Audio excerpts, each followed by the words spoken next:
Hello, welcome to this first panel discussion webinar from the Crossdresser Heaven, Transgender Heaven video team. Tonight, the panel is going to be looking at a question of, well, labels, you might say. Are you a crossdresser was one of the banners we had up. What am I is something that I titled my article about it. Really, it's about how do we see ourselves. So the panel consists of Liz, Ellie, Melody and Alex. I'm going to ask each one of them to give a brief introduction. They'll tell you a wee bit about themselves and then we'll go on to the discussion proper. So if I could just ask Liz to kick us off with a little bit about yourself, Liz. Sure. Yeah, hey everybody, I'm Liz and I'm one of the staff members and I've been a member of CDH for about 6 years. I am trans. I'm in physical transition and I've been doing that for, well, since 2021, so coming up on 4 years. And, you know, I've always known that I was different. My earliest memories when I was 3 years old, I knew I should have been born a girl. I got caught wearing a dress that didn't go so well. And, you know, the social conditioning back then, I mean, I'm going to date myself. This happened during the 1960s. And, you know, the message that you got back then was nothing but unacceptance. And so when I was 11, I started cross-dressing every chance I got. And I got caught a few more times as a teenager. That also did not go so well. And so, you know, the message I always got, you know, well into adulthood, that it was that this is not acceptable. And, you know, and then, you know, I had a lot of problems with guilt and shame. And I purged more times than I can remember. Went through some pretty dark times, some mental health issues. I got bullied a lot in high school and even some when I was at university. And, you know, all through this time, I envied girls and I wanted what they had. I always knew deep down inside that I should have been born a girl, even though I tried desperately to be a guy. And, you know, it just never really worked. And so, you know, in 2015, about 10 years ago, I refer to this as my egg cracking. It's when my gender issues came to a head and became debilitating. I didn't know it at the time, but what I actually have is gender dysphoria. I was diagnosed with that. I got into counseling and found a really good gender therapist, and she basically saved my life. And, you know, I started working on my shoes, and you know, eventually I decided I needed to start meeting. Let's get to the intro though. Like, we'll get there, but yeah. We're going to do quick intros. I'm getting cut off by Melody, so I'll tell you the rest of the intro, just for the intros. All right. Okay, so I'll just do a really short intro and do a longer spiel afterwards. So I'm Ellie. I'm part of Team Trans. We're Team Trans sitting here. I've been on the site for 2 years now. Almost exactly, I joined on July the 1st, 2023. I'm in the UK, and so obviously, and I'm a managing ambassador on CDH. I've got special responsibility for the forums, and I'll be telling you a little bit more about myself in a minute. Thanks, Ellie. Hello, I am. The stopwatch is on, Melody. Thanks, Don. Yeah, Melody. I am 54. I live in the U.S. On the East Coast. I've been at CDH for almost 2 years, and also, like Ellie, a managing ambassador. I'm Alex. I cross-dress. I'm also here in the United States with my girl Melody. Been on CDH on and off for probably about 2 years as well. And I'm just a member. Just a member? No such thing. The cutest. Alex, you're one of our most active members, so don't sell yourself short. Oh, thanks. Okay. Thanks for that short intro. So let's pose the first question then. What is transgenderism? Cross-dressers? And that's to anybody. And they're labels, right? I mean, that's what this is all about, is the labels. And I've always thought that as long as you're comfortable with, however, like when you want to find yourself on some spectrum, you don't need to have it be needlepoint precise, right? Like somewhere in here is generally good enough. And it gives you the latitude to sort of move. But finding where you are on that, I think, takes time, takes experience. Yeah, and so for myself, Alex can talk about herself, right? And as Liz had said in her beginning, she knew early on. She knew early on that she didn't feel right being male. When I hear people like Liz and Ellie, and I know tons, I know a lot of trans people, they've all had that same story, right? And I just look back and went, I never felt that way. Like I never felt that way. And so that's why I've always just said, no, this is what I do, right? I cross-dress, right? Cross-dressing is what I do. It's not who I am. Yeah, same for me. If I had to label myself, I would say dual gendered. Whether that's a thing or not, I don't know. It's just what I use. So that's what I go with. As Melody said, I really didn't know this was a part of me until it was. I was a very angry person before all of this. I know that. So, just embracing. I knew I had a feminine side, and I knew I needed to embrace my femininity. And once I did, it really opened a lot of doors just for personal growth and self-discovery, and it's really helped a lot. And as far as like I said, if I did have to label myself, I would say dual gendered. But I really try not to spend a whole lot of time on thinking about the why and the why am I this way? Who am I? This is me. This is who I am. And the less time I worry thinking about that, the more time I can go hang out with my girl Melody here. Okay, thanks very much for that. Liz, Ellie, would you like to jump in for your point of view? I'm going to let Ellie go first because I took up so much time at the beginning. Well, Okay. I've kind of written the script. Hey, girl. Not to it. But yeah, I just kind of want to say, it will take me probably about 5 minutes to explain this, about how I got to calling myself transgender in the first place. So, as Melody said, it's really quite common if you're trans, you have this kind of early memory of just wishing you were a girl and identifying as a girl and not really understanding it. So I've always felt female from a very early age, and some of my earliest memories are of wearing girls' clothes. But because they just felt more natural, and I had two sisters, I was drawn to these clothes. There didn't seem to be anything, in my mind, odd or strange about wearing them, because I felt female and all my role models were female. I never felt guilty about it. I never felt ashamed about it. It was never anything at all erotic at any stage, any more than a young girl putting on girls' clothes would be. I mean, they're not going to get any kind of kick out of that. It's just what they do, and that was the same for me.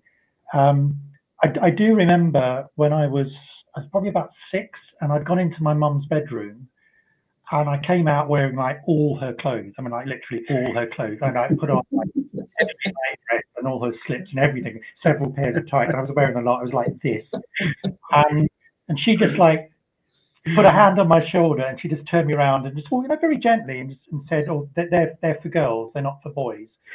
And so all that taught me was, not to stop, but just to hide it, because people weren't going to approve, or they'd find it a little bit odd. But I really, really didn't. But growing up, what I had is not a problem with the dressing or wanting to wear girls' clothes or feeling like a girl. The problem I had was understanding why I had those feelings, because I didn't really have any role models. I mean, if there's any people in the UK watching this, at the time, this was in the 1970s, I really started questioning who I was. And the only people that you ever saw that were men wearing dresses were really kind of figures of fun. So we had somebody called Dick Emery, and we had another person called Stanley Baxter, who were on television all the time. And they were kind of, comedy actors. Or you had somebody like Danny LaRue, who was like, very obviously gay. Or you had serial killers. And so I was going to be one of those things. Was I gay? Was I a serial killer? Or was I a fun? And none of these Just saying. opportunities. So I started trying to kind of research it, but there was no information, obviously, pre-internet. So I'd go to the library, but I had no idea what words I was looking up. I'd sit there with the Encyclopedia Britannica trying to find references to men wearing women's clothes. And I just didn't understand it. I thought it must mean that I was gay, but I knew that I wasn't gay because I fancied girls. So none of it made any sense at all. And so going through like most of my life like that, hiding who I was, not understanding who I was a very lonely thing, really. So fast forward to July 2023, which is when I joined the site. Suddenly realised there was this resource there, and I could talk to other people like me. First time I realised there were people like me, and I was really concerned not to tread on anyone's toes. So I researched all the terminology. I didn't want to be applying words that I didn't understand. And that's when I first really looked at the definition of transgender. I'd heard it a lot, and I'd heard transfeminine, but I'd never really understood it. And I looked at the definition and suddenly thought, oh my God, that's me. That's how I felt my whole life. That's what I am. I'm transgender, and I've just happily used that ever since. And that realization that there were lots of other people out there like me, and it was a perfectly normal thing, and I wasn't odd, and I wasn't alone, was just a huge weight lifted off my shoulders. And about a year after joining the site, which coincided with me starting to come out to people as well, was the first time I ever dressed in public. I went to Fenside in Leicester and went outside dressed. And it was just, I virtually ran downstairs, and it's the first time I'd ever been outside, and it just felt completely natural. I wasn't scared. This was just me, and I was just looking around thinking, this is who I am. In fact, next Wednesday is the first anniversary of that. So, a year ago I went out for the first time as a girl, and now I'm live streaming videos on YouTube. Go figure. So in terms of, Liz has spoken about dysphoria, and I'm sure she's going to talk about it more in a minute. Gender dysphoria, do I have it? Don't I have it? Well, yes and no. I don't have the crippling, I look in the mirror and I see my reflection and I hate my own body. I don't have that. But what I do have is if I can't dress for any period of time, and that can be as short as a day, I start to feel really, really uncomfortable. And I need to kind of scurry back and get back to being who I am again and dressing, because this is me. I'm very philosophical about it, and I'm not unhappy with who I am and what I am. I've come to terms with it a long time ago. I'm very happy being where I am. And if there was a spectrum, I don't think you can see my hand, where this was, where's this hand? There we go. This is, being crossdresser, and over there is transitioning fully. I'm about here, I guess, somewhere on there, but it's very fluid. And what I would get across to people is you can be anywhere on there. You don't have to be a cross-dresser. You don't have to be trans. There aren't end members. It's a spectrum, and you are what you identify as. I'll cut to Liz if I'm going on for too long. Okay. No, thanks very much, Ellie. That's been very useful. Just a quick question. So, Liz, Yeah. if on that Ellie spectrum, right, she's putting herself here, where are you putting you? Me. I'm sorry. Where am I putting myself? Yes, right. So if this is like transitioning fully 100%, and this is just, hey, I'd like to do this every now and then. Ellie said you were like, I guess I'm pretty far along. Yep. I mean, I'm not currently as far as you can go. I've been doing a medical transition for 4 years roughly, and I'm on meds, HRT. I haven't done any surgeries. I fully expect that I will at some point. I actually was hoping I would have, made more progress in that area, but life got in the way. I'm not going to get into that, but anyhow, I do see myself pretty far along, you know, I do see myself getting surgeries at some point. I mean, this is just who I am. You know, as far as dysphoria goes, you know, I didn't know that the gender issues that I struggled with, my constant desire to dress up, you know, and I did consider myself a crossdresser for many, many years. You know, it was part of an underlying problem, which was gender dysphoria. I didn't know that though until roughly 10 years ago, that I actually had this thing. And, you know, for me, it started off more as a mental thing. When I was younger, I never really despised my body like some girls do. I mean, there are girls that have got gender dysphoria and they just absolutely hate their body. And, you know, they're like to the point where they would do self-mutilation. I mean, I didn't have that, fortunately, but, you know, I had some really severe mental dysphoria. You know, I knew that I wasn't being who I was. Basically, you know, I went through a lot of my life feeling like I was fraudulent in a lot of ways, you know, and I just never, I never really felt comfortable with who I am. And when it finally got so bad that I decided I needed to do something about it, and I got into therapy, and I started meeting girls like me, like us, and I spent a lot of time in Palm Springs, California, during the early days, and that's when I really started to learn who I was. And it was when I was in that environment, socializing with other girls that are like us, that I discovered this is who I really am. I mean, this is like, it felt natural. This is who I am.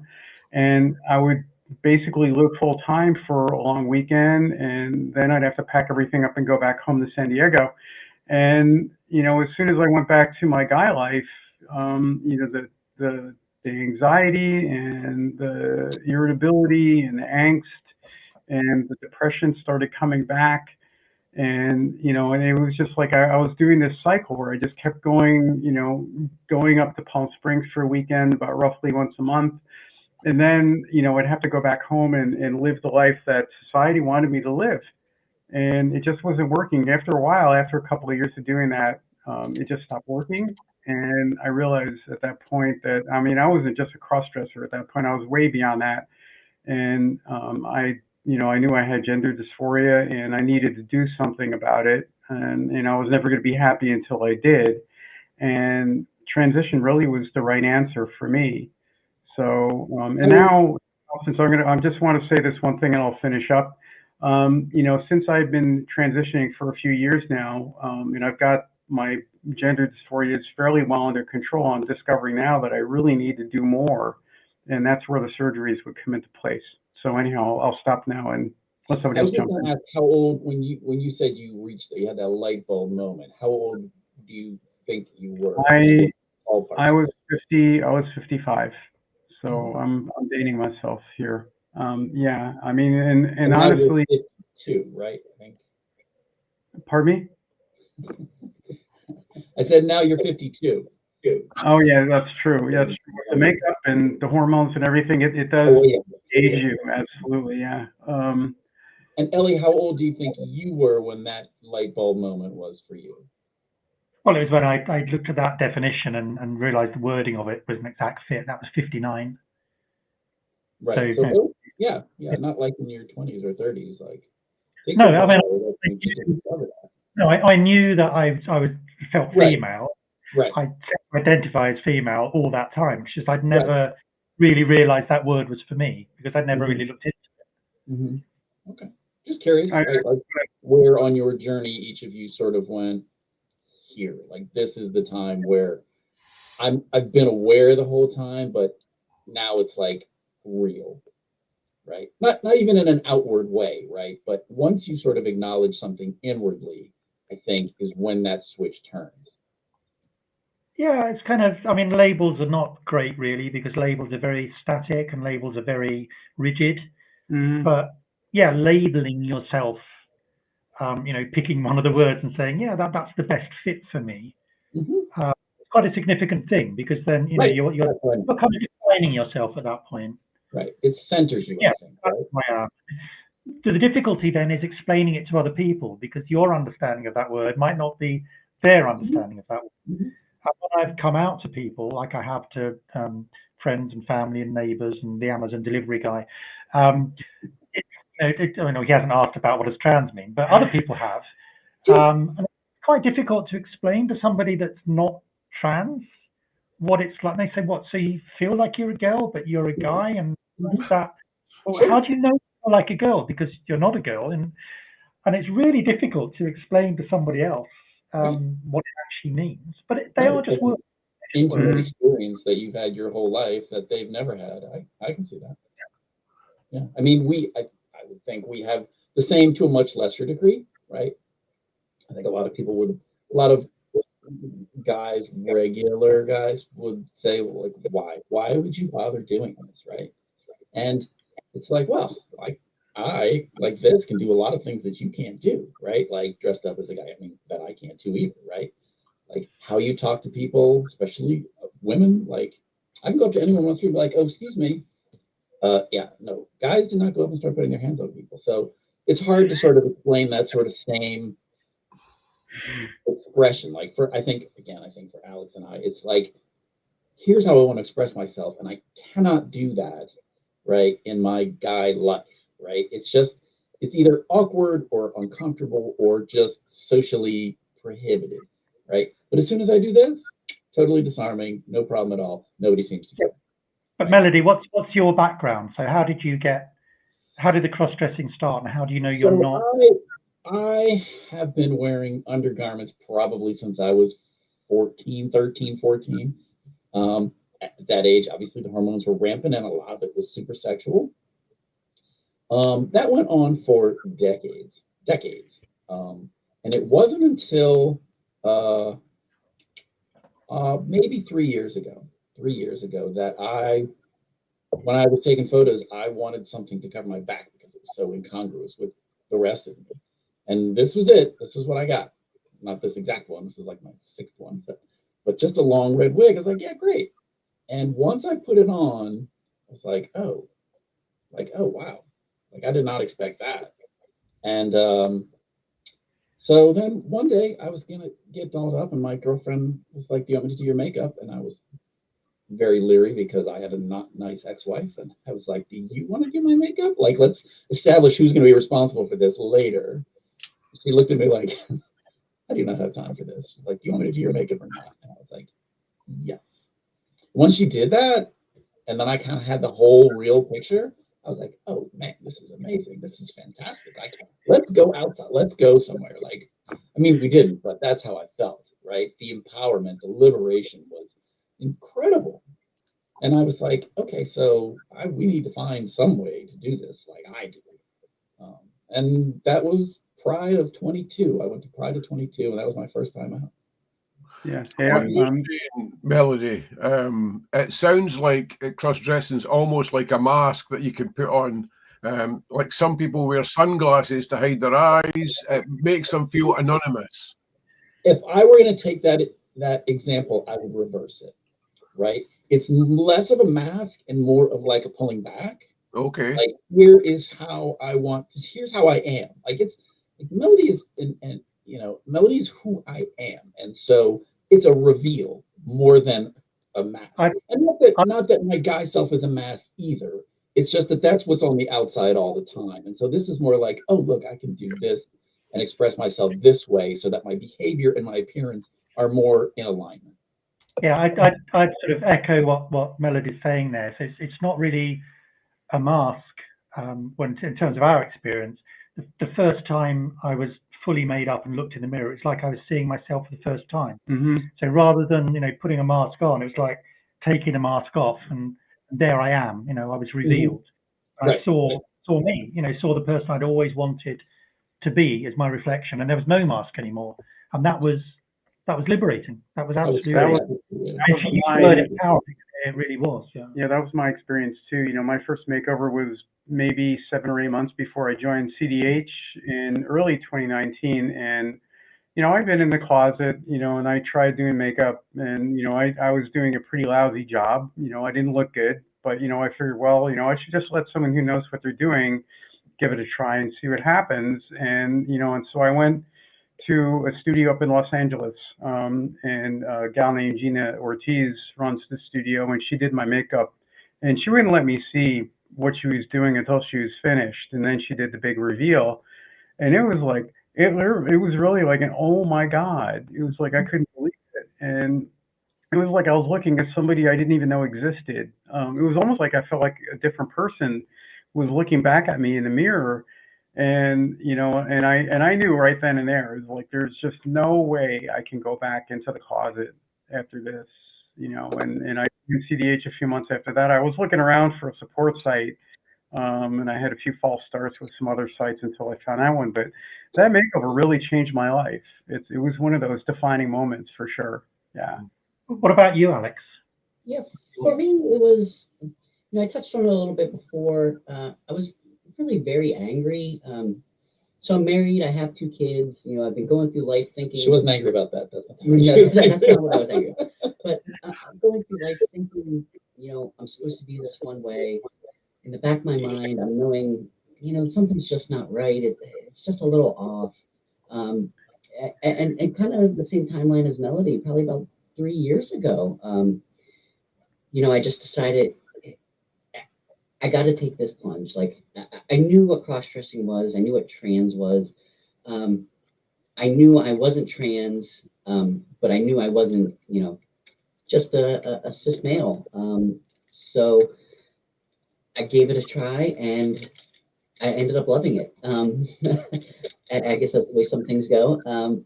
And for me now, it's really just a stress reliever. A big part of it is What happened? when I do this, I don't necessarily have to worry about the wife, the kids, the bills that at home or anything. Alex gets to go and do what she wants to do and gets to have fun and do all that stuff. So it really takes a lot of the stress out of my male side. So when I say I have 2 versions, Alex and then my male side, they really are like 2 versions, and it comes together and makes me. And ever since I started to embrace that, it's honestly, I've just been living my best life. And what I would note is that I think rather unusually, right? Like I said, look, I've been doing some form of at some level since I was a teenager, right? Like young. You have not. No. Alex just turned a switch, like went from 0 to 60 like that. Which was I know people that are like that too. I know a gal, a really dear friend of mine in Palm Springs, who had that happen. She had no desire whatsoever to wear women's clothes or any, have this kind of lifestyle at all. And then she hit 55 or so, and it was like bam, and all of a sudden she started doing it, and she's been doing it ever since then. Yeah. Would you say that you think that switch was activated because of where you were? Like in your guy mode, you like something inside was like, look, this is too much. Like I need something on the other side of the scale. Yeah, I definitely. Like I said, I knew something was off. I didn't know exactly what it was. I needed more Kate Spade in your life. I did need more Kate Spade. She cures a lot. But I was just very angry, and I wasn't sure if this was the way to go, but I knew something had to change. Yep. And I was already kind of drawn to this side. Like I knew I had a more feminine side to me. But again, it was being pushed down all those years, just from what society tells you, what you're supposed to, what you think you're supposed to do. And like I said, once I started to embrace it, it was I really haven't looked back. Now it actually even makes me appreciate my male side a little bit more. I can appreciate the duality that I have, and I don't want to say it's I don't want to say I can hide in one version or the other, but I think each version opens up a little bit more of the other version, and just makes me a better person. Yeah. I'll jump in here and say a bit about my experience, because as a child, I never felt that I was a girl in a boy's body, but I did have a tendency, an enjoyment about wearing female clothes. That has been with me all my life. I mean, I'm 70 now, but only since I joined CDH and, like Ellie, began to meet other people that were like me, I realised I'm not alone.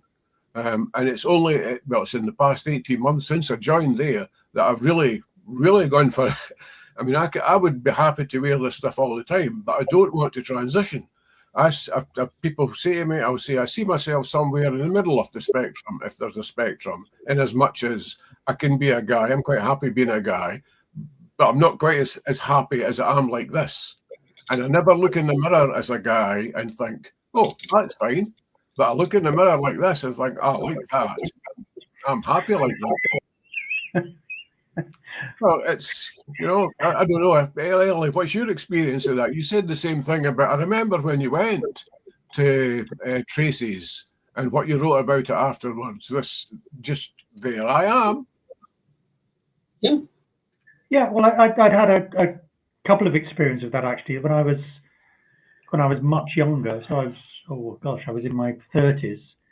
I was a teacher, and we had a charity day at school, and the charity was a thing called Mermaids, which raises money for sort of transgender youth. And the pupils at the school decided they would have a kind of cross-dressing day, you know, where male teachers would dress female teachers would dress male, and there was a team of female students who would, if you were up for it, they would give you a makeover, MTF, FTM. So I sort of reluctantly, you know, volunteered to do this, and the girl that did it was amazing. I mean, her hobby was makeup. She went off to be a professional makeup artist at Elstree Studios in London. So she was phenomenally good, and she had a collection of wigs. Her mother was a makeup artist. So she did this, and I'd you know, obviously applied my own makeup from time to time in the past, really badly. And when she did it, she's called Izzy, the very first time I saw myself, age 30, in the mirror, was that moment. I was just like, I couldn't even speak. I was just like, and she was saying, "Are you okay?" And I was like, oh. I was like shaking, you know, and I went through the whole day, you know, being missed by all the pupils and everything. And they thought it's hilarious. But at the end, I didn't want to take any of it off, you know, so I made this excuse. I had to give the wig back, obviously. But I said, oh, I'm in a bit of a hurry. I'll have to leave the makeup on. I sort of dashed out the door and away, and got home. And I had a cheap wig at home, which I put on. And I just spent the whole evening just like, oh my God, you know, this is so amazing. And when I went with Tracy Galligan, you know, at age 60 then, it was that same thing. I thought I could never look halfway decent, and she's so good. My brief to her was, I don't want to look like some sort of, you know, glamorous sex pot. I don't want to, you know, look like I'm going out for the evening, you know, lady killer. I just want to look like me, bring out me, who, you know, who I am, be quite subtle. And so we went through loads of wigs and loads of looks, and the photos I did to accompany that article, which is called, I think, The Reimagining of Ellie Davis. Yeah. I wrote in that experience of sitting in that chair, and she wouldn't let me see myself until she'd finished and actually put the wig on. And then it was exactly that same thing, but more so, because she'd spent, you know, 3-4 hours on me at that stage, and it was just overwhelming. And I was quite tearful. Again, I couldn't speak, and she went out to make me a cup of tea. Said, "I'll just let you look at yourself for a while." So this is quite a common thing. But I actually got up. I did a little dance. She had the radio on. I think Orchestral Maneuvers in the Dark or something was playing. I actually did a little dance. So I was like dancing around, just like so happy. Now you're really dating yourself. The music. It was just what was on the radio.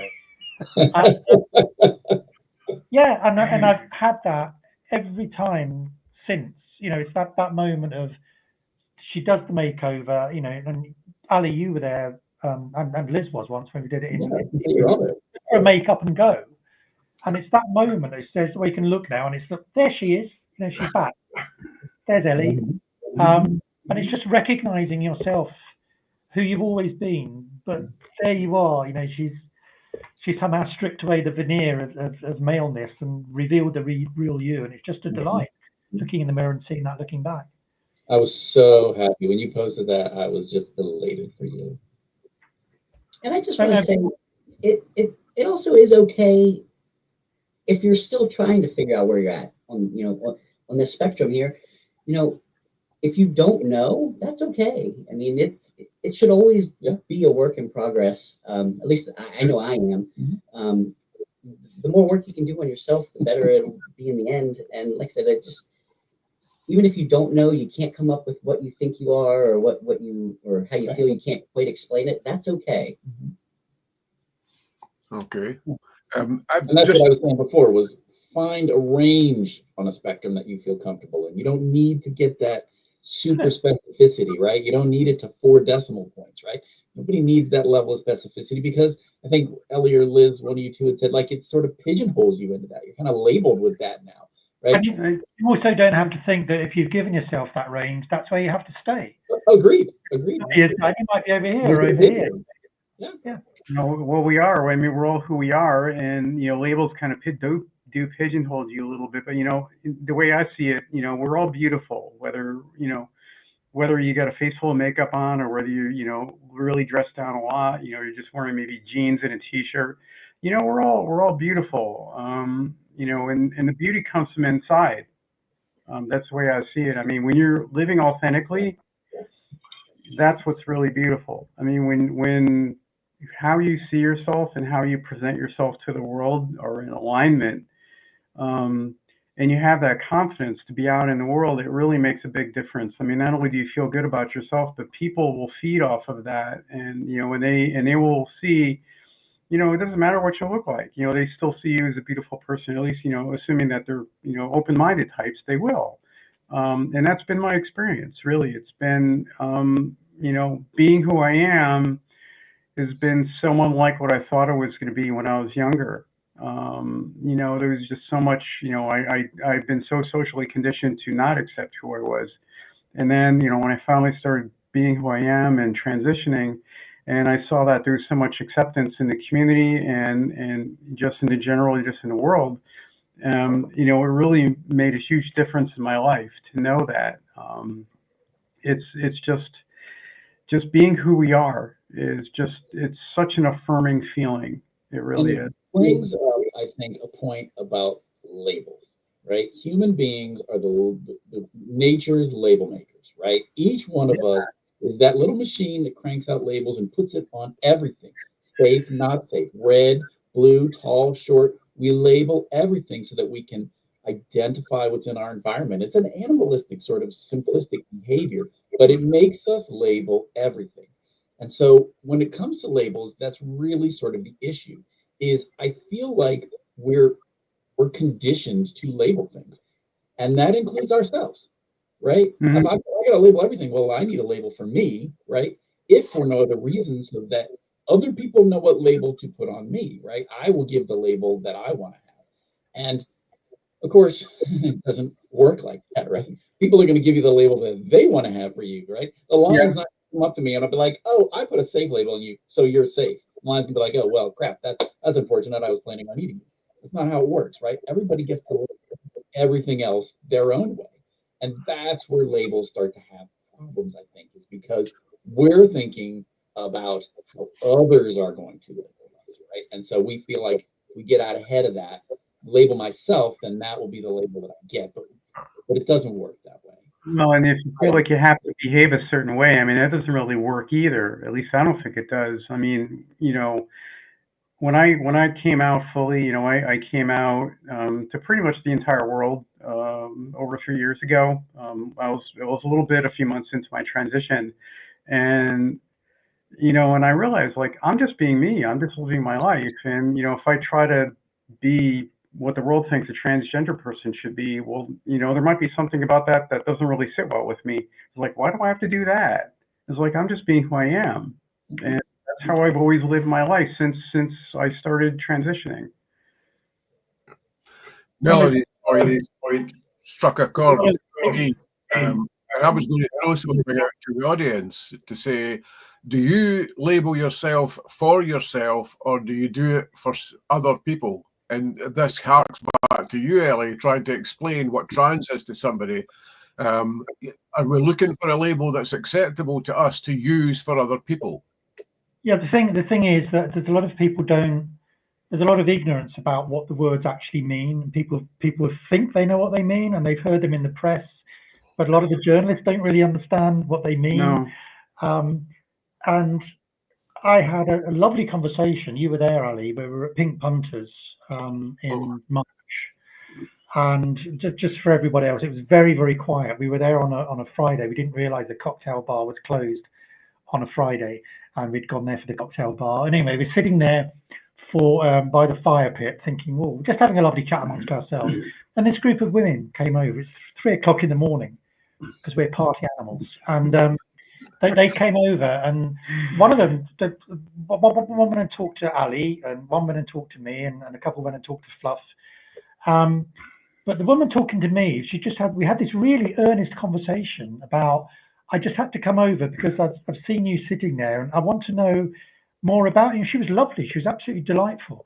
And she's saying, you know, what are you? How would you label yourself? You know, are you a cross-dresser, or what are the other words? You know, that people, is trans something? And I said, well, no, it's transgender, not transsexual. And this is what, and she said, have you always felt like that? And it turned out why she was asking all these questions. She kept apologizing for talking to me and asking me to explain my understanding of these words. And it turned out that she had a 7-year-old son who she thought might be transgender, and she wasn't sure. So that's why she was asking about my experience of how I felt when I was 7, so that she could match it against how he was behaving as a 7-year-old. And I was saying, well, what do you want to do about it? And she said, well, I just want to let him be. I just want, you know, he can be whoever he wants.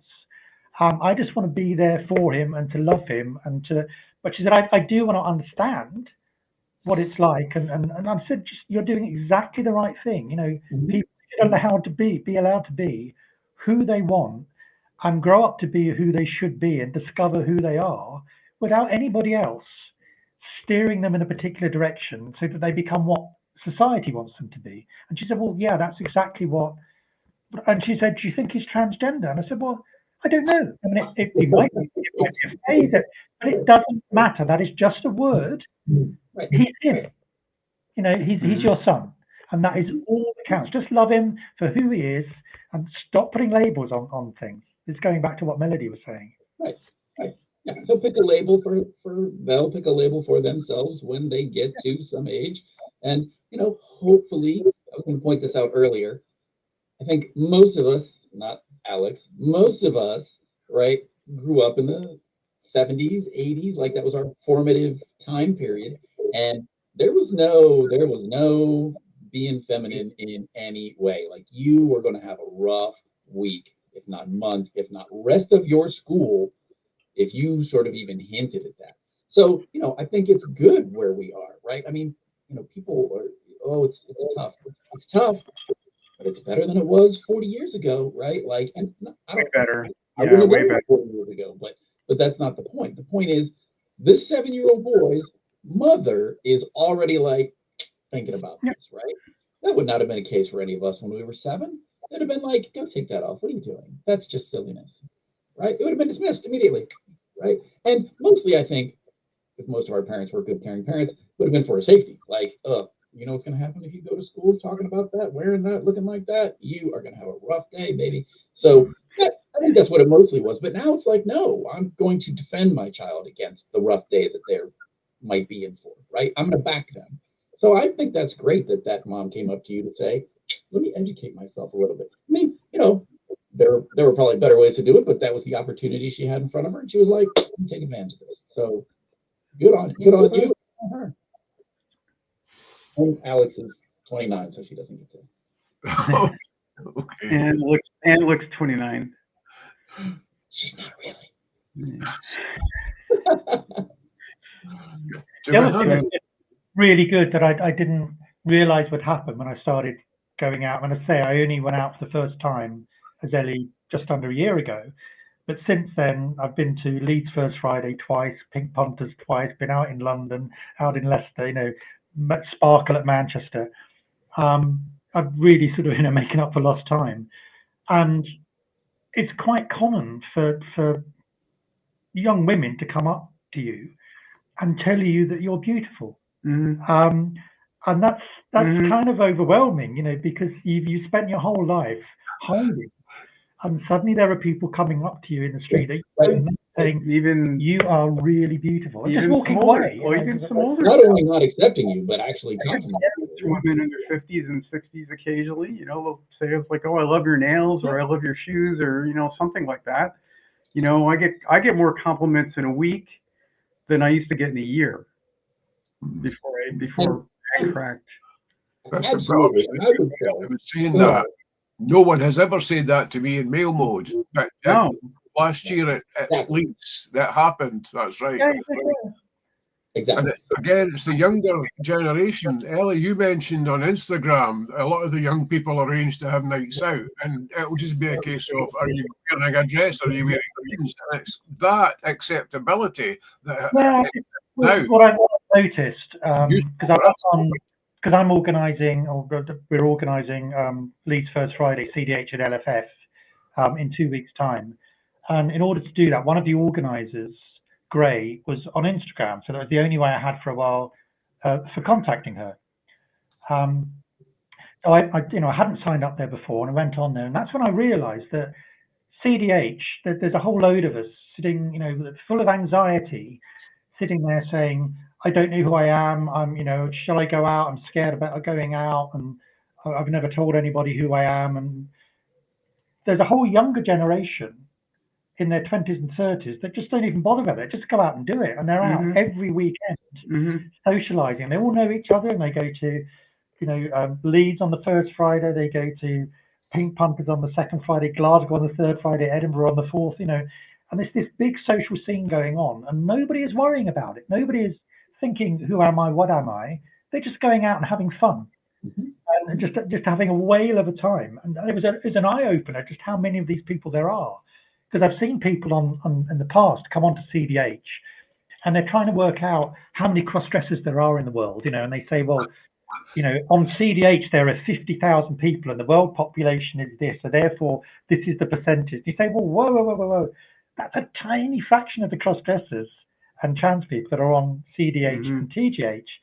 There is a whole world out there that you're not even aware of. People are just going out and doing stuff. They're not going onto these sites. They're just living it. Yep. Mhm. Yeah, And- right. Yeah, right. Yeah.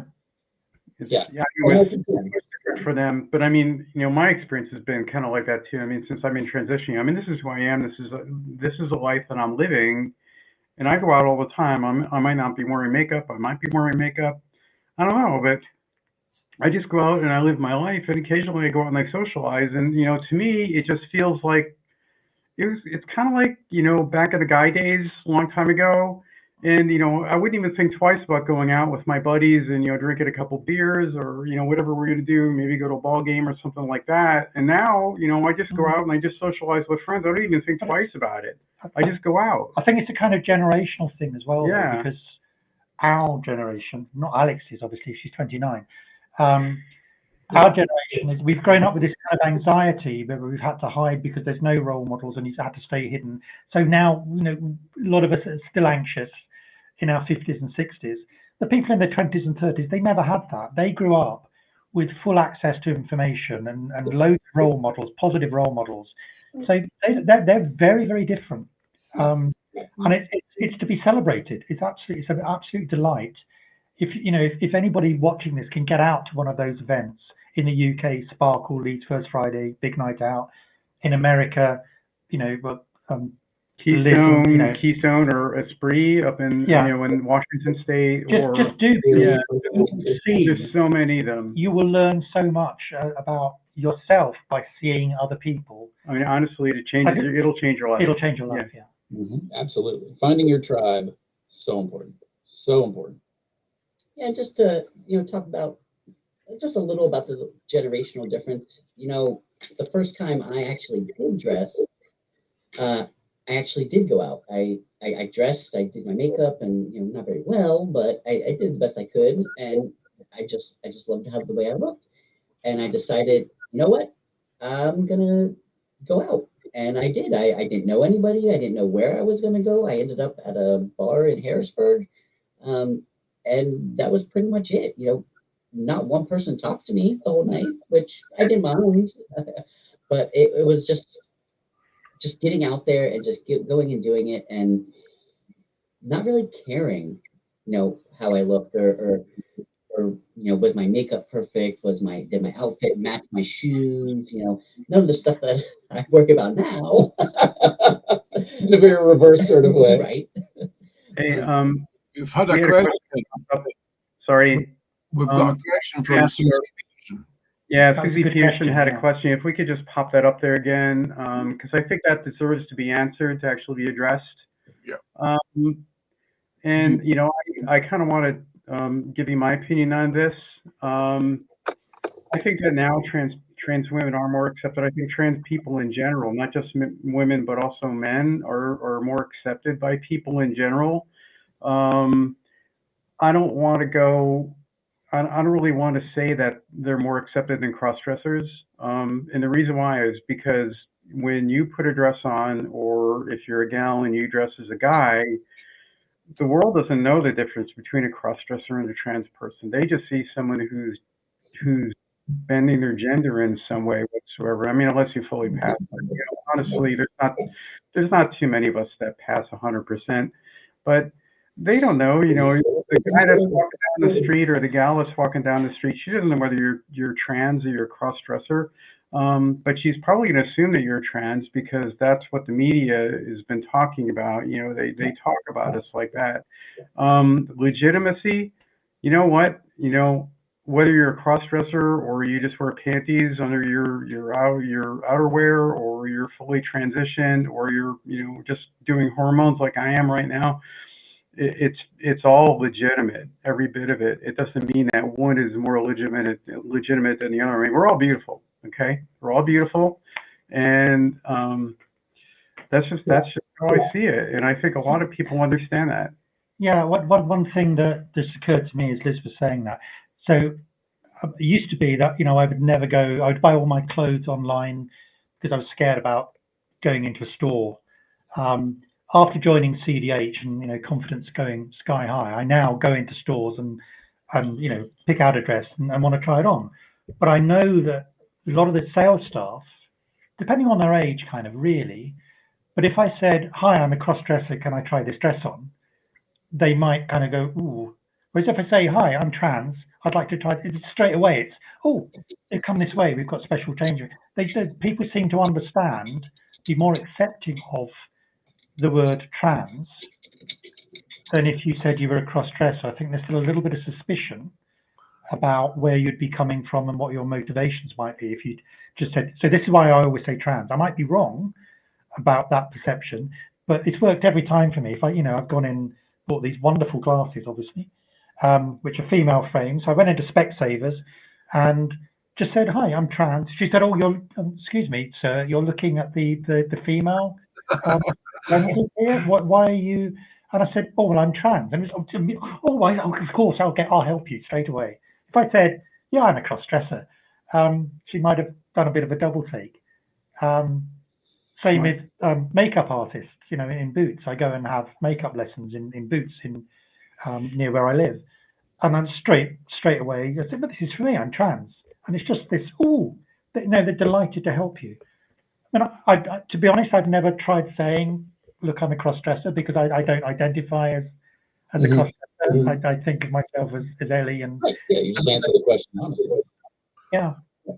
I would say for me, right, and I think this, I don't know if it's more or less applicable, but when I go out like this, I am only modestly aware, right, of my presentation. Like, I mean, I know, but I'm not thinking about it, okay? And I'll be in conversations with people for 10, 15, 20 minutes, and they'll be like, they'll just assume that I'm trans, like that I do this every day. And I always have to go, "Oh, no, sorry, no. This is like, 2-3 times a month. Like, that's the extent of this. I could not do this every day. It's way too much work for me." But I don't notice, in saying that, I don't notice that anybody's attitude changes. I don't know that anybody's like, "Oh, you're just a part-timer." Like, I've never, ever felt that. But I do feel like people assume that. I think that's a good point, Melody. And when I read Susie's question, the first thing that came into my head was commitment. is it more acceptable because you're showing a greater degree of commitment being trans than a cross-dresser is, who's, you know, could put the clothes on and take them off again and go back? See this closer? That's commitment. You know, I think to go back to Susan's people- question, I always kind of thought, in general, if you're talking to somebody who doesn't really know the communities, and you say, yes, I'm trans or I'm a cross-dresser, I kind of always got the impression that, in general, the cross-dressers were kind of, you know, the perverts of the community. At least that's what it kind of felt like it was labeled as. Like, so I really hated the term cross-dresser at first. It doesn't really bother me anymore. I know who I am. I know who Melody is. I know what the intentions of these people are, and it's just a lifestyle. It's just trying to make yourself feel better and be who you are, and you know, whatever the outside thinks about it, you know, whatever they think about the word cross-dresser or the word trans, you know, it's not my job to explain it to them. No, Yeah. I can do that. Someone's I had- reaction to you, Alex, is about Them. that a girl. I had an interesting experience that I was out with my friend Jackie, and we were in Manchester for the first time. And it was very quiet. It was midweek, and we were on Canal Street in Manchester, and we ended up in a bar called Oscars. And we met this delightful lesbian couple from Leeds and a gay dancer from King's Lynn who was doing the splits on the floor. We were just sharing cocktails and shots and things. And eventually they said to us, "Oh, you know, what brings you here?" And we made all the facetious answers like, you know, a bus. And we said, "Oh no, well, you know, I'm here because my friend Jackie was here for work, and I've come to see here. But we know each other because we're on this website called Crossdresser Heaven." And they were in their early 20s, and they said, "Oh, you would actually, people use that term, do they? Crossdresser, to label themselves?" And I said, "Well, yeah, we've got like 50,000 members." And he said, "Oh, well, actually, among the young people, that term is kind of, you know, we wouldn't apply that to somebody. We would think it was offensive." So they've even stopped using the word cross-dresser now, which was really interesting. And I said, "Well, what do you use instead?" And they said, "Well, we kind of don't. You know, people are just, we kind of stopping labeling people because it stigmatizes them. Because with the word cross-dresser, as Alex was saying, there might come this whole load of baggage. Other people understand by the word cross-dresser that you or the person using it didn't intend. So they try not to use labels at all. You know, they just accept people as they are. You're a guy in a dress, great. I'm not going to stick a label on you. Yeah. Let's go for it. Yeah. I agree. They just say being you, you know. Right. But that's, again, from our generation of labeling, right? We would look at the same way at the word generally like transvestite. Like nobody, I mean, literally same exact meaning, right? Cross, trans, dress, vestite, right? Exactly the same. But transvestite to us, again, Yeah, baby stories, like creepy weirdness. Connotations. Right. Yeah. So Crossdresser had this sort of more generic, sort of less seedy appearance. Though it meant nothing different, it was just a cleaner sort of term to us. And they're just one or two steps past that, where it's like, yeah, no, we don't even need that anymore. Like, whatever, just like when you want to wear shorts, wear shorts. When you want to wear jeans, wear jeans. When you want to wear a skirt, wear a skirt. Like, no, like whatever. Just do that thing. You don't need to label it. Like, you don't go out and go, "I'm a pants wearer today. Oh no, I'm a shorts wearer today." Nobody does that. And so that's what I think it looks like from their point of view. You're wearing clothes. Good job. Way to go, you. Like, they don't care. They don't care. No, they don't. I mean, most people don't really understand the trans community, or they don't even understand cross-dressing. They don't understand why somebody would do something like that. And they think they view it as like, it's kind of a black and white thing to them. It's like, why would you choose to do something like that? I mean, one of the first people I came out to was a friend of mine. And when I told him I was trans, I mean, his immediate response to me was, "Why did you decide to do that?" Right. And I had to explain to him, and Well, you know, it was goal for the, you know, Just bored. transgender. and it was like it turned into this long, like hour and a half long conversation that I had to explain to him, you know, my whole story about, you know, when I was 3 and all that. And, you know, I've known that this is who I am my whole life. And, you know, and he had a hard time wrapping his head around it. And we probably had about 10 conversations about it. And finally he started to get it. But, you know, I encounter that sort of thing all the time. And a lot of it is just because of the damn labels. It really is. If people would just let go of the label and just let people live their lives, it's like, oh my God. That's what I was saying earlier, is that human beings label everything. Everything. I know, and there's labels and bad labels. We're so good at it. That's the thing, is we're so good at it. Language, right? The ability to speak has given us the ability to go, that's black. That's not quite black, right? Like these really super fine distinctions, right? These things that would, to almost any other animal, could they speak, be like, what are you talking about? Those are the same. You'd be like, yeah, but not quite, right? Not quite exactly the same. But that's just how humans are. That desire to label will go away when humans go away. I just don't think there's any escaping that, right? I honestly don't. So I do think that labels are important because, look, hey, unless you're a hermit up on a mountain, you're going to have to deal with other people, and those people are going to want labels. So I don't think that they're like critical, but I think if you just go label schmabels, I mean, good luck once you walk out your door. So Yeah, I think it's good to have a reference point. that's a good word. You can be in between labels. You can be a combination of 2 labels. You can, make up your own label if you really want to.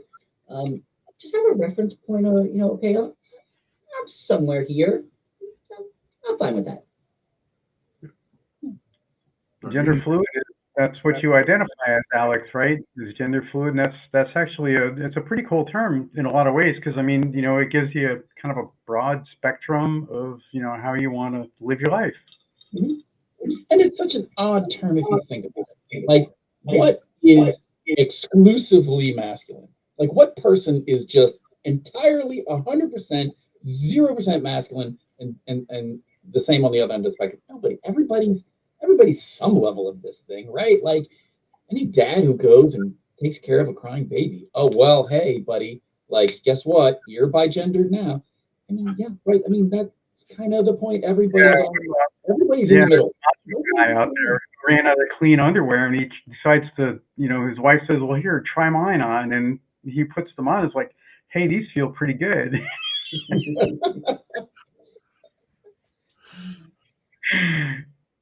Okay. Do we have any more questions from the audience? There was one that popped up, I think. There's actually been a few. There's probably been a few, haven't there? Yeah, there's been a few. Well, there's one on here that I can see, and one I've got Dee's just forwarded to me is, where do each of you see yourselves going from now? And this has been asked by 2 different members. Okay. Yeah. Alex.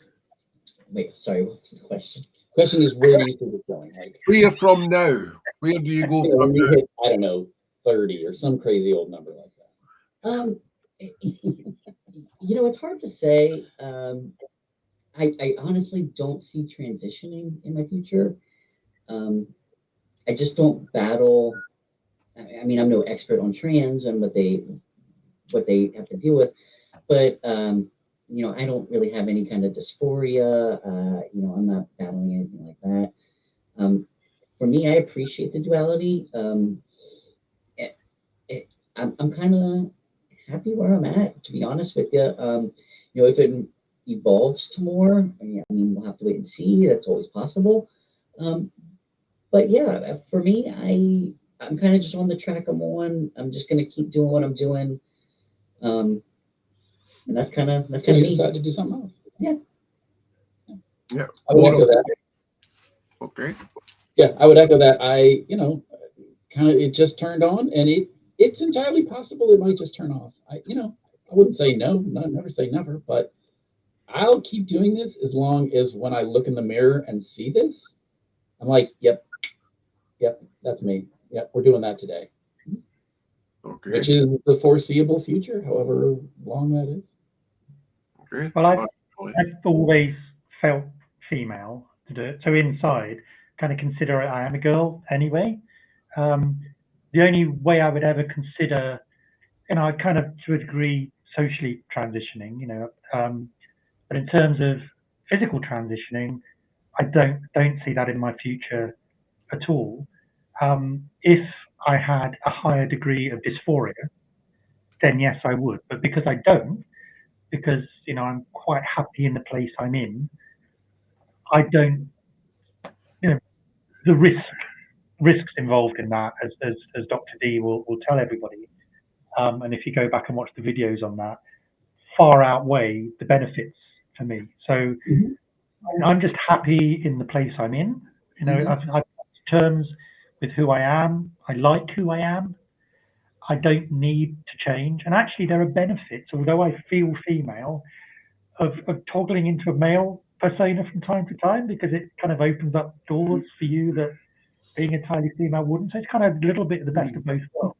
And I don't really that I need to do anything other than what I'm doing at the moment. I mean, kind of in my happy place now that I've met people like you, and found this whole social scene, and going out with other people and sort of dressing, realizing that I'm normal.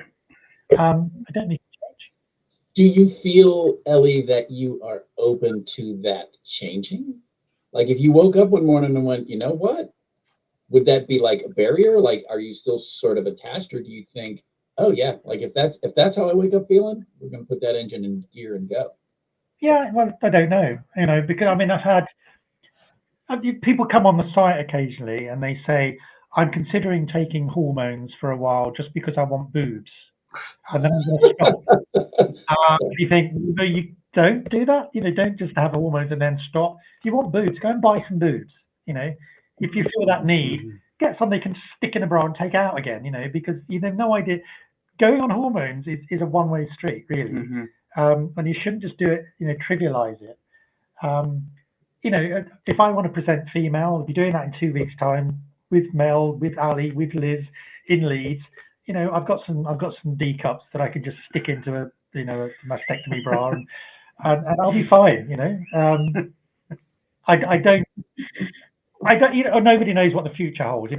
Alex doesn't know what when she gets to 30, what decision she's going to make. I can't really say, in 5 years' time, will it have changed? But for the moment, I'm perfectly happy. Okay. We've got another question in from Melanie Stucker. Melanie says, regrets a big subject around CDH. What advice would each of us give to someone who's afraid to step out in public for the first time? I would say join us at Leeds First Friday. Yeah. The same thing I tell way to make it happen. Get out. I mean, it is a terrifying thing. I was like wrapped up with anxiety for a long, long time. And if you go, don't do this, by the way, but if you go back through some of my early posts, a lot of them are about, how do I do this? What do I do? I dress all the time at home. I was dressing like 24/7 at home. But how do I make that step? And you'd read all these posts about, oh my God, it's really difficult. Or some people say, rip off the Band-Aid and do it. It's different for everybody. Some people are going to take baby steps and eventually do it. Some people are just going to stick on a dress and buy the milk the next day. Some people are never going to do it. But what I would say is, if you do get the chance to do it in a group. Do it. We're the ideal. CDH is the ideal way to make those connections and find people you can go out with. Once you've done it, you'll realise that the whole thing is kind of demystified. Suddenly it'll be. It gets easier every time. Everything that was the crippling anxiety and fear is largely in your head, and you get outside and you realise nobody's paying the slightest bit of attention to you. Yeah. At all. That is right. Problem. In fact, people couldn't be nicer. I mean, right. I went out with a girl in December. We went to the Christmas party that we had, And she was kind of lower than me. And I said, look, hey, here's my number. Because she was like, I hadn't been out, among, as Erica would term, the normies, right? I hadn't been out among the normies, just in sort of safe spaces. I said, hey, girl, here's my number. You want to go to the mall? You want to go to the grocery store? You want to go whatever? Here, you call me. You want to go to just a regular restaurant? You call me. I'll go with you. So she called me or texted me and said, hey, you want to do something? I'm like, yeah, sure. What do you want to do? So I suggested we go to the mall. So we go to the mall. We pull out in the parking lot. She gets out. She's a little smaller than me. She's quite slenderer than me. And she looked great. I said, girl, you look great. And so she was kind of hemming and hawing. I was like, but you seem really nervous. And she's like, yeah, well, a little bit nervous. I said, girl, we're going to walk in that mall. You're going to be wildly disappointed with how few people care, right? It is going to be, nobody's going to care, right? And look at me, like I'm walking around in this red hair and nobody is going to care, right? And I could tell that she heard the words, but I mean, apprehension, it's like you can't just logic your way out of apprehension and anxiety, right? It doesn't work that way. But I tell you what, we spent that day in the mall and then we went to dinner somewhere, I don't remember where. And at the end of the day, she was like, you were right. And I was like, so it was just out of nowhere. I was like, what? She said, nobody cared. Nobody cared. I was like, yeah. I mean, same thing for me too. It was like, the first time I went out, it was a few months after I joined CDH, and I drove to Palm Springs to meet someone who I'd met on the site, and I almost turned around a couple of times. And when I got up there and I met, and it was like within 10 minutes, I was completely at ease.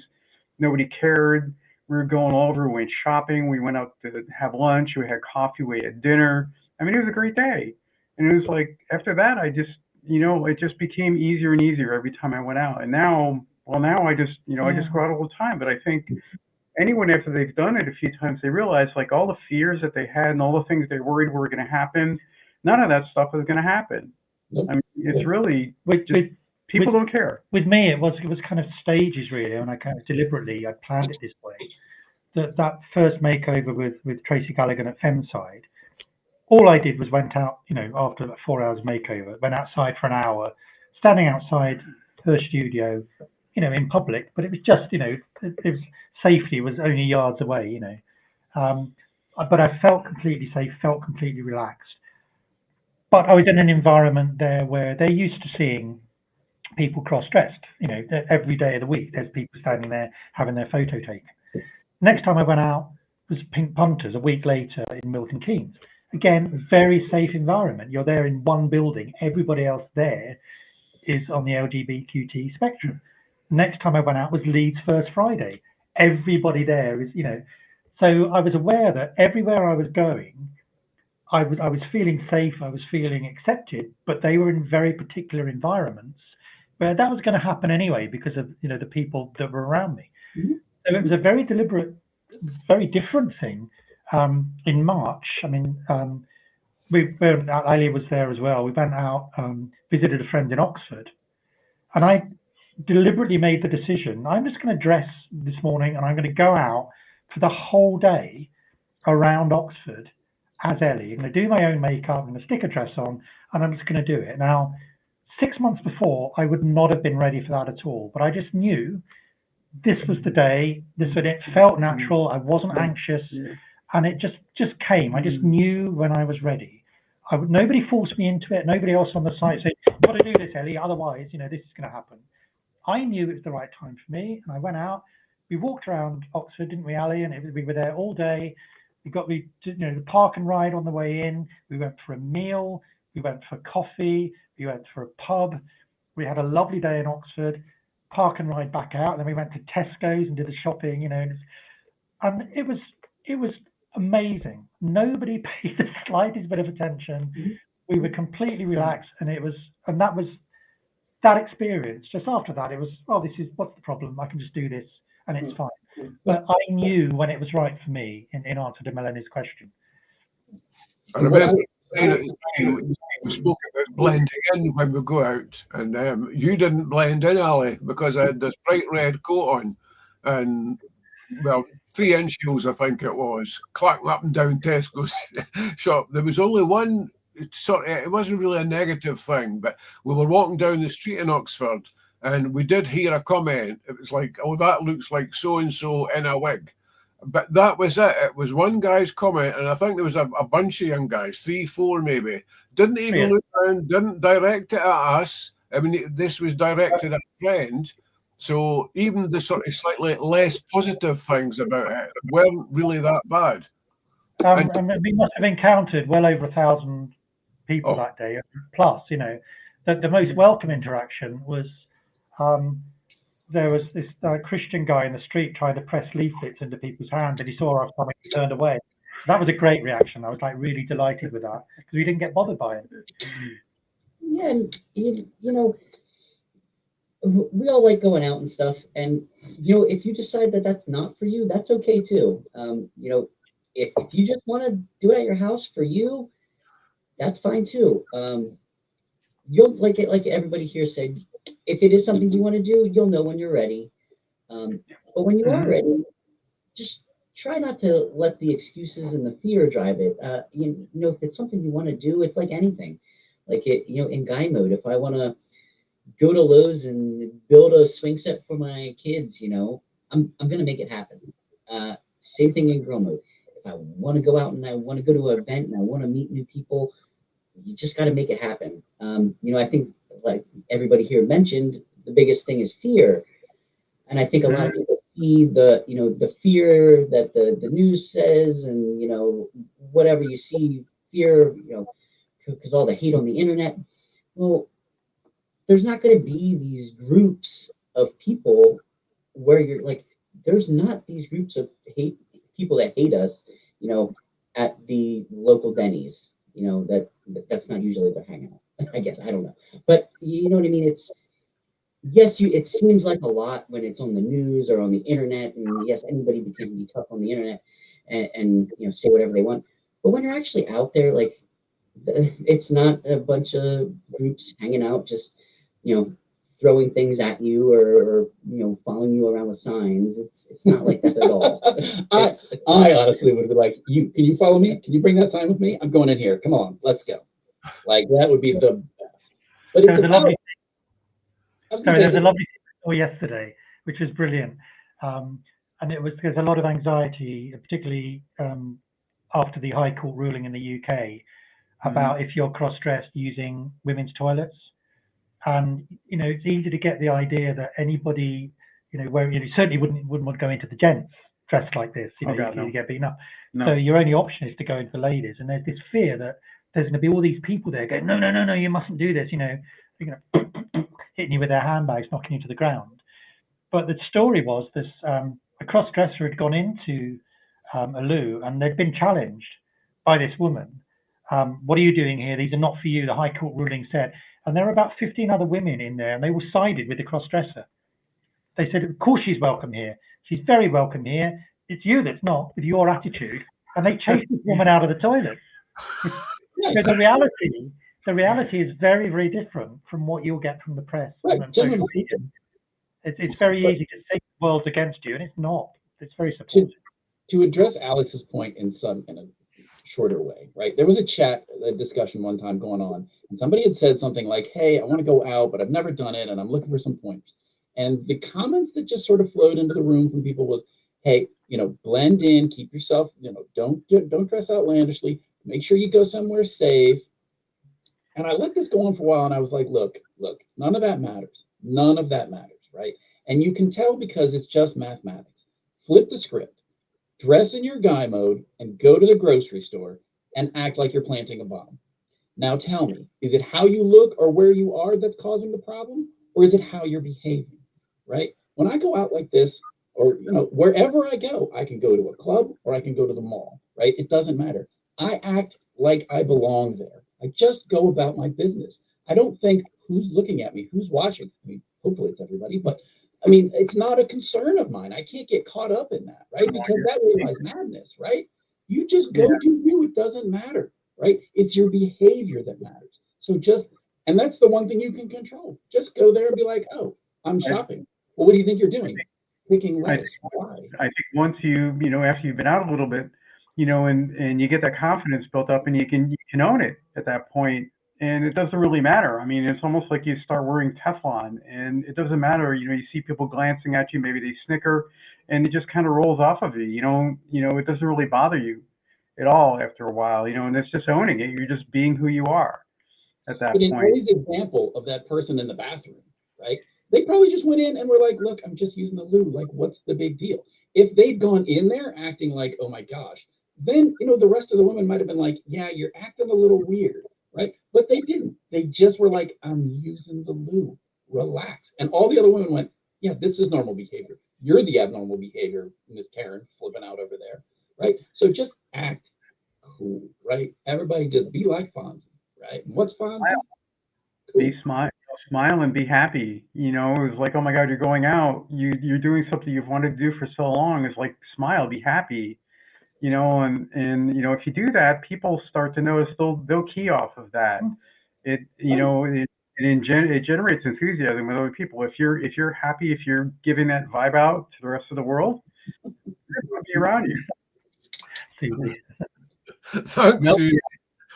Thank everyone actually for the comments. There's been a lot of good comments coming in, and we're reading them all on the screen here.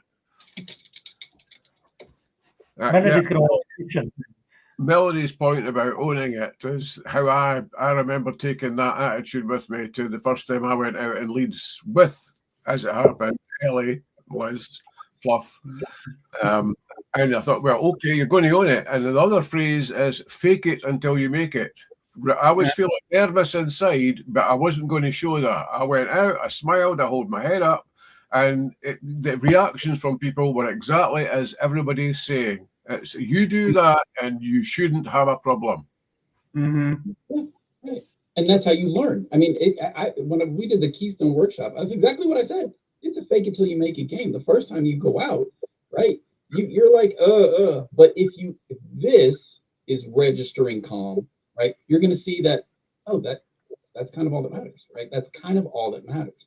And once you've learned that, then that is the confidence, right? You faked it until you made it, and it doesn't take long.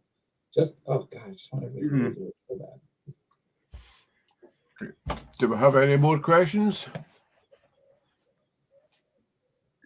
Okay. Currently 2022 time.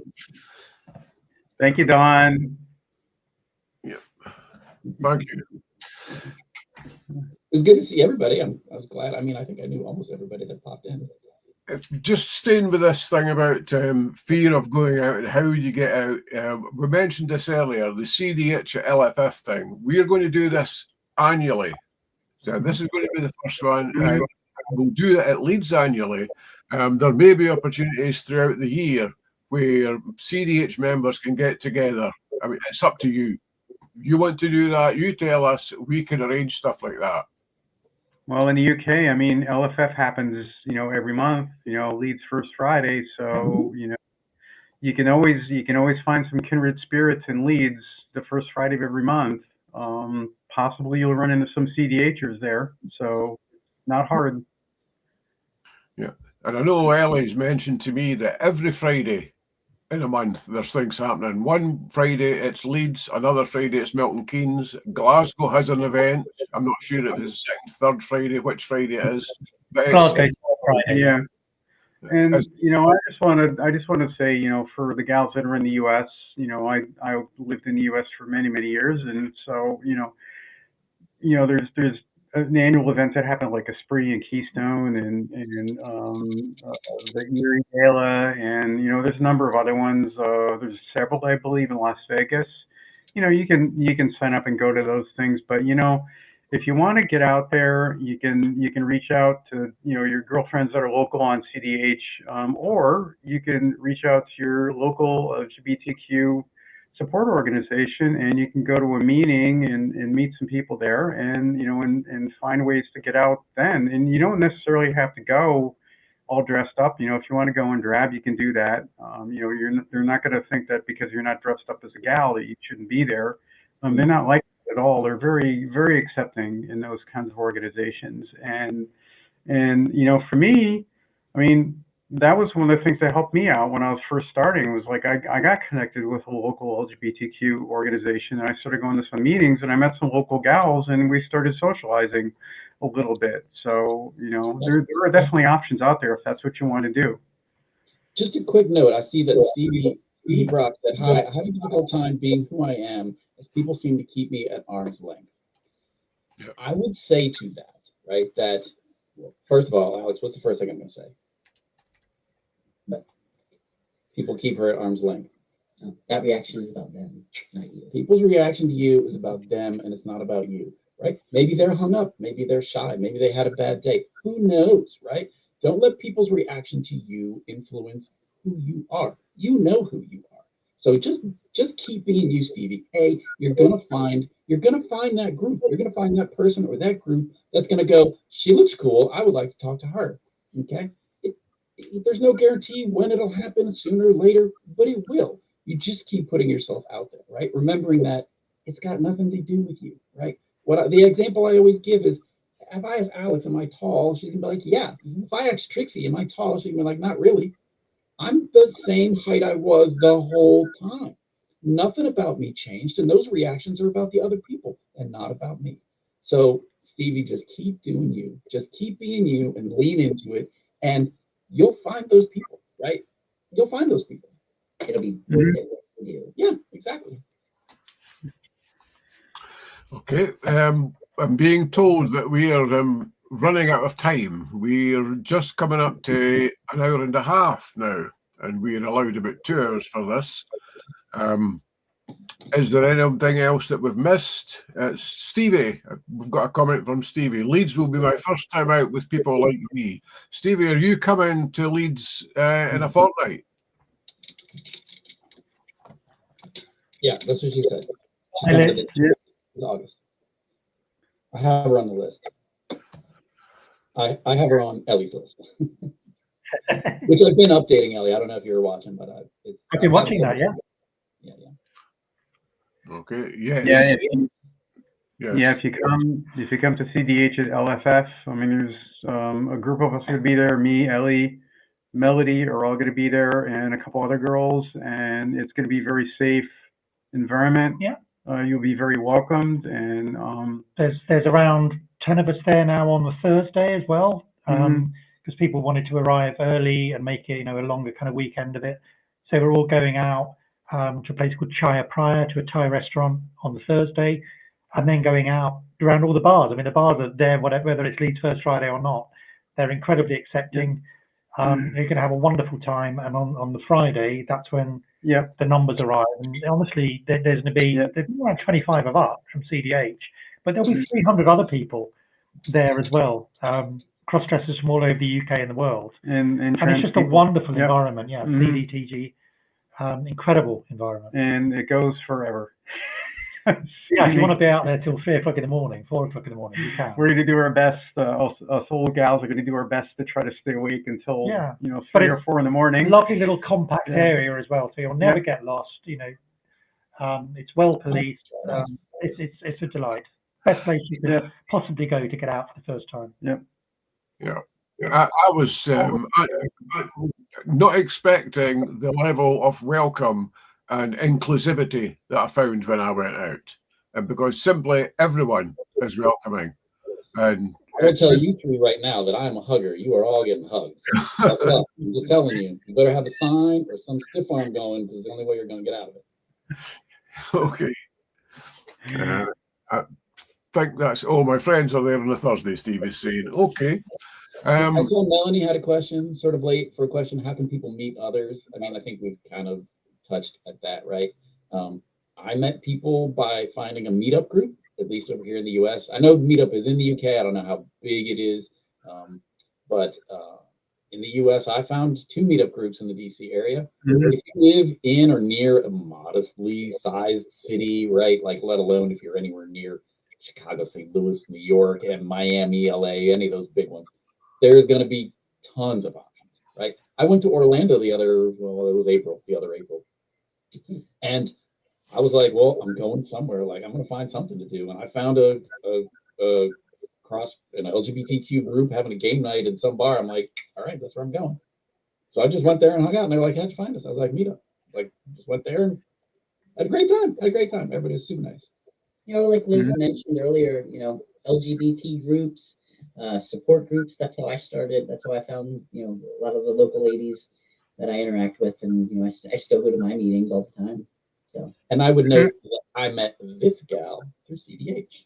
Yeah, we were in the chat room, and somebody said something about what are you doing this weekend. She's like, "Oh, I'm going to this place," and I knew she was in Harrisburg, so I was like, "Can I go?" She's like, "Yeah," and that was what 2 Septembers ago, 3 September. This will be 2. Yeah.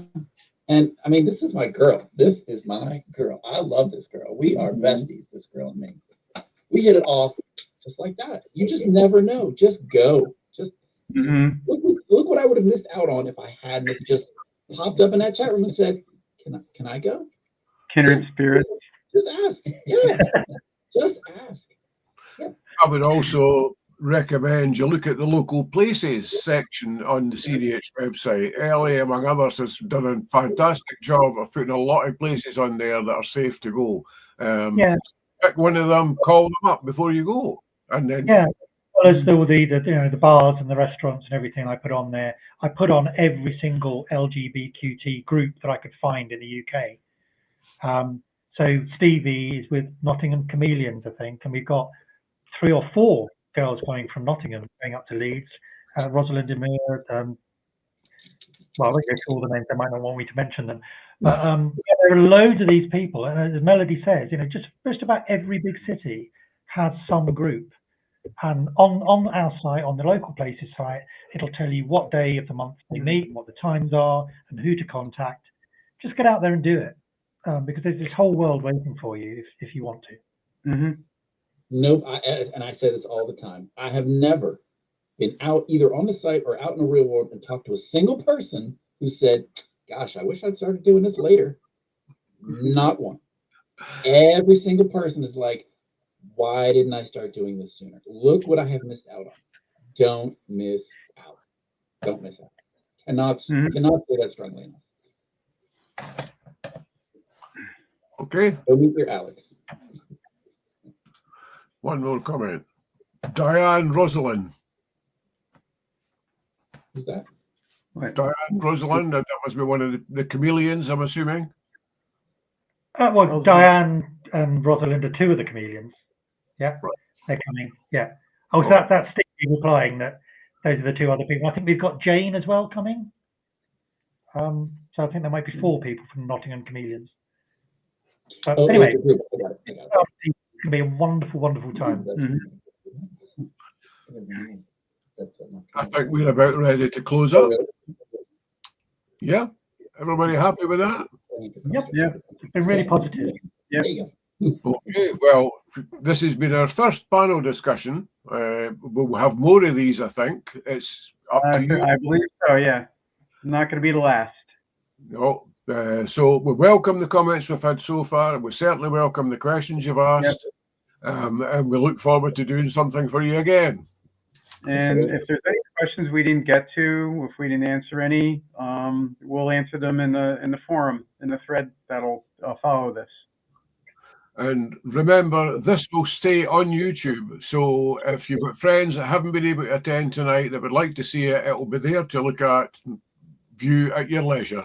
And you can still make comments. You can still PM us on site.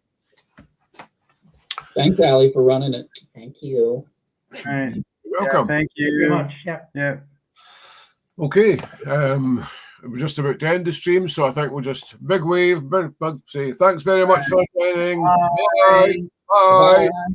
Good to see y'all.